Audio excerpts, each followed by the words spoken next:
been 1 month since I published my second ever Steam game, Lul Inc. In this video, I will be going over how much time we spent on making the game, how much money it made, how many refunds it got, where the people who bought it are from, and a bunch of other stats like that. I made Lul Inc. together with the artist Frog. When we started working on the game, we had a set date where we had to finish the game, since I was gonna go into more university and I didn't have the time to do it for forever. We only worked on it for 75 days, and in that time I personally spent 239 hours. I tracked all of this manually. Most of it is in coding.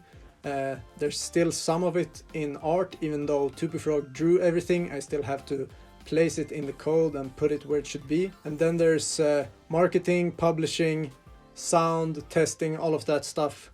Frog didn't track his time, so I can't know for sure, but I would guess that he spent around 250 to 300 hours on it.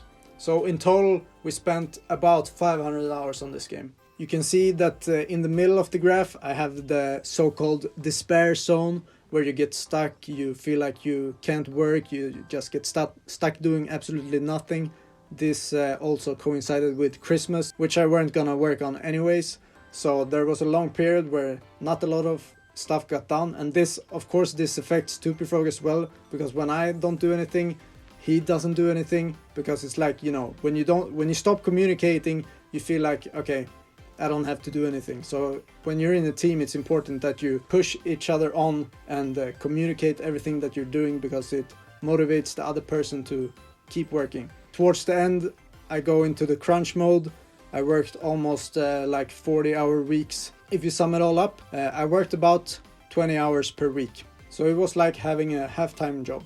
Our marketing strategy was to get streamers, big streamers, to play it. The main goal was to get Nim and Forsen to play it. But fortunately for us, a lot of other streamers played it. I don't know if it had anything to do with the name.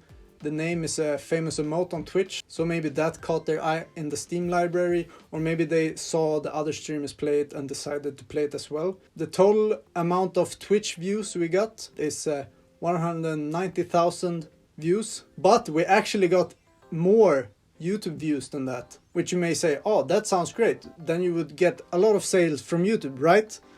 Well, most of these views from YouTube are from 2 videos. Both of them seem to be targeted to a very young audience, and I don't think such a young audience actually buys a lot of games on Steam. The most viewed video is from a content creator from Brazil. Just by looking at how many people actually bought the game in Brazil, I can say that these 600,000 views did not convert that well. I would estimate around 1 sale per 50,000 views, which is not great.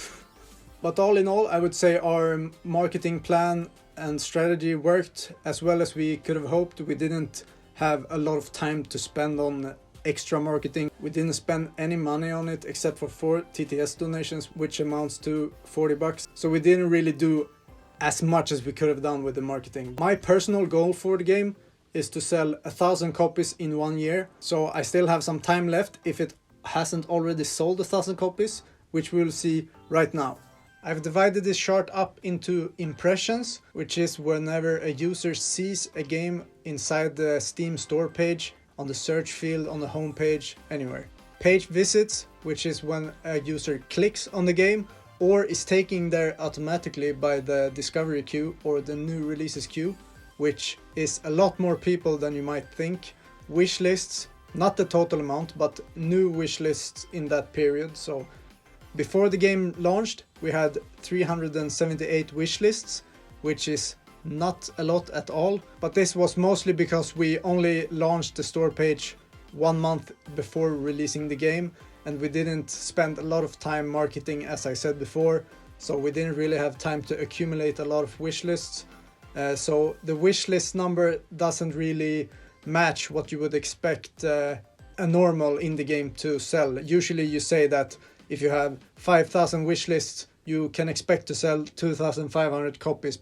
Then we have the amount of copies we sold and the gross revenue, which does not paint the whole picture. I will go into how much money we actually made after going through how much money we sold for.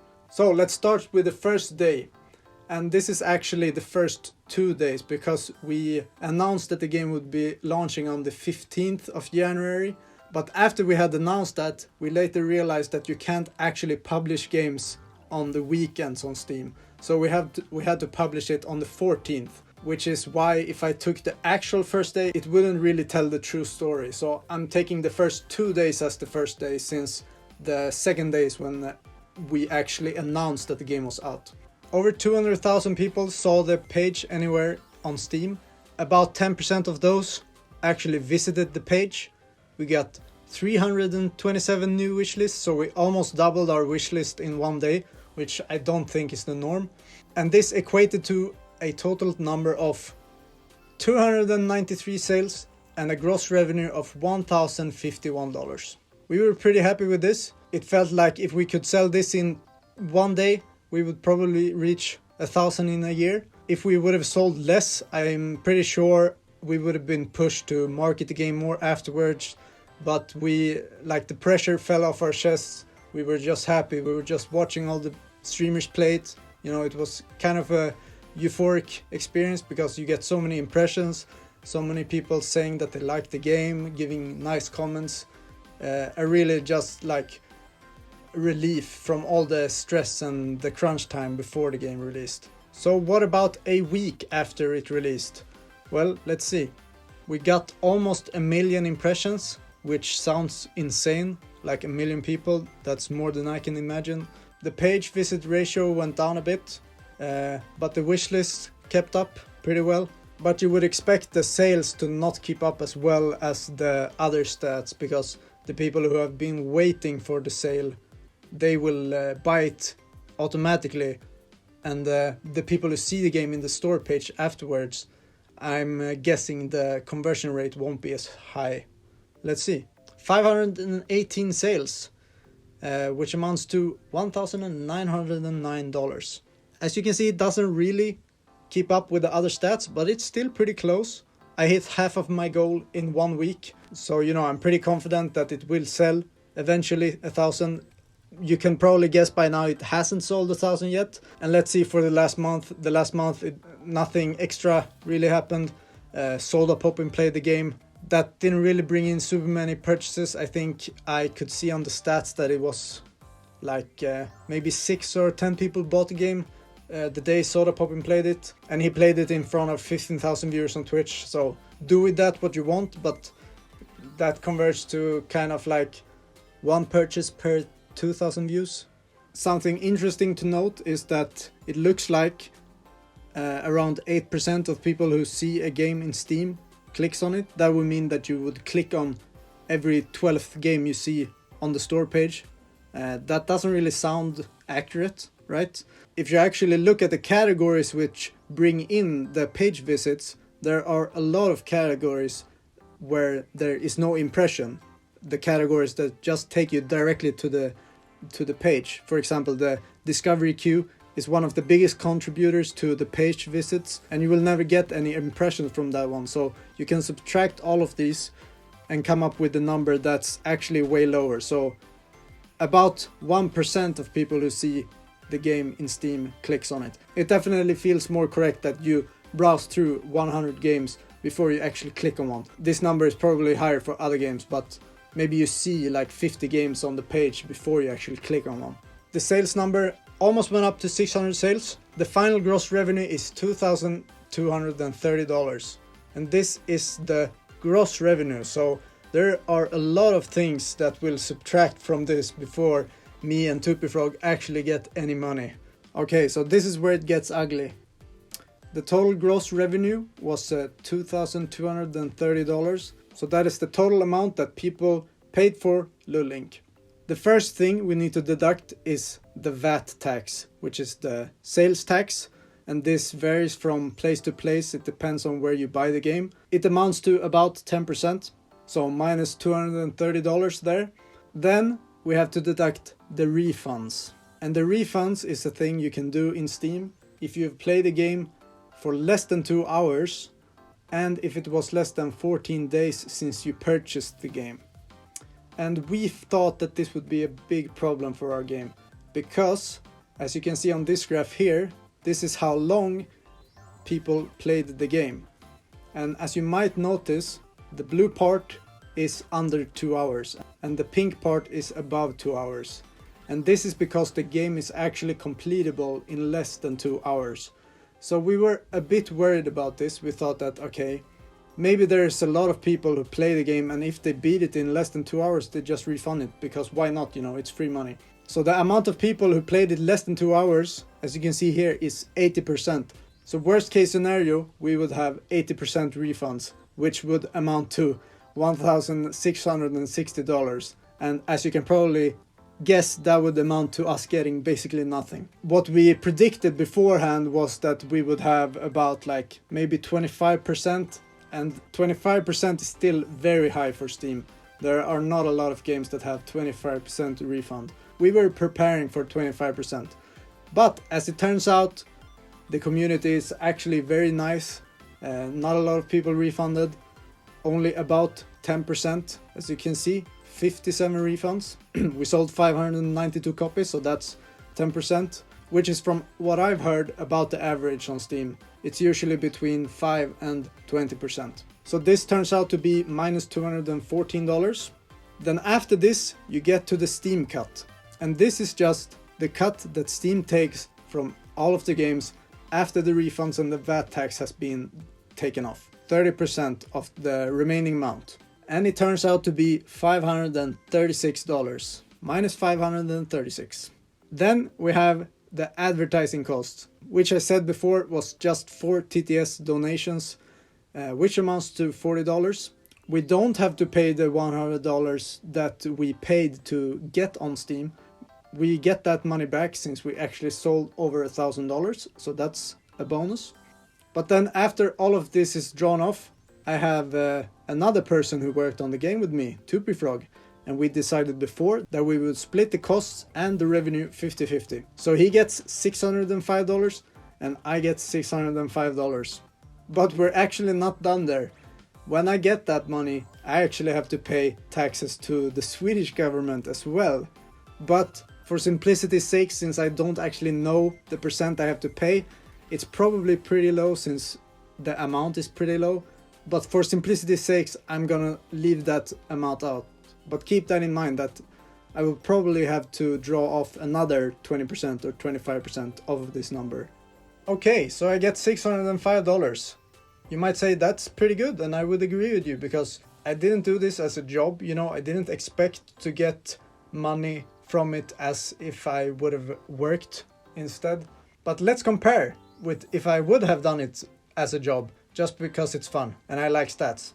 So $605, that amounts to $2.50 per hour, which amounts to $5,200 per year. And I live in Sweden. According to this graph, the average wage in Sweden is $54,000. I would have had to sold 10 times as much to get an average wage, but it's still on its way there. But let's see where I would have made an average wage. As you can see here, I earned more than the average wage in most of Africa, except for South Africa. So, I mean, that's a bonus, I guess. And the closest country I can find is Albania. So, if I want to work as a full-time dev, I guess I have to move to Albania. You might also be interested in where all of these people who bought the game are from. From this graph, you can see that most of them are from the US. There are a lot of people from Sweden. I come from Sweden. Forsen is from Sweden, so that makes sense. A lot of people from Germany, Russia, the UK, mostly Europe. Not a lot of people bought it in Brazil, but there is at least some people who bought it there, so I guess that video with 600,000 views actually brought in some purchases. But there is one very big outlier here, and that is Argentina. As you can see, there are quite a lot of purchases in Argentina, and I wouldn't really expect the target audience to live there. So you might be wondering, why did so many people in Argentina decide to buy this game? And it's a very simple explanation. It's because of regional pricing. Games on Steam don't cost the same in every country, because Steam calculates what the optimal price is for you to gain as much money as possible from a country, even if that means lowering the price point. and they've calculated that Argentina, you get the most from Argentina if you lower your game there as much as possible. And that's why Argentina is the country where games on Steam generally are the cheapest. And I guess some people are able to bypass the card security things and purchase games as if they were in Argentina. I don't know how to do that. I don't think it's as easy as just VPNing over there. I think you need to have like an Argentinian credit card. So I'm not really sure how they do it, but some people are determined and they get games for as cheap as possible. So that's why a lot of people buy games in Argentina. And that's about everything I had to show about the game. If you have any more questions, I'm willing to answer most of them in the comments. If you want to see more game dev related stuff, please subscribe to the channel. Consider subscribing. Thank you to everyone who bought the game. Thank you to Tupifrog for being such an amazing companion in this and for reaching out to me about this, because it was definitely worth it. Also thank you to John Pywell, who is the creator of Force and Gun V1, and he actually made the Tetris level for Lul Inc. He programmed it for free. Please go check his next game out. He's actually making a real game and it'll actually look sick. It's a 2D pixel roguelike, so I mean, if you guys hype it up, maybe Force and plays it, who knows. Thank you to everyone else who contributed to the game, who tested it, to our friends, our families. I'm gonna keep making games, forcing games, fan games. It will take a while though, because I'm in university, I'm in my last year, I have other things to do right now. But I will definitely make at least one game this year, but it will probably be in the fall sometime. Peace.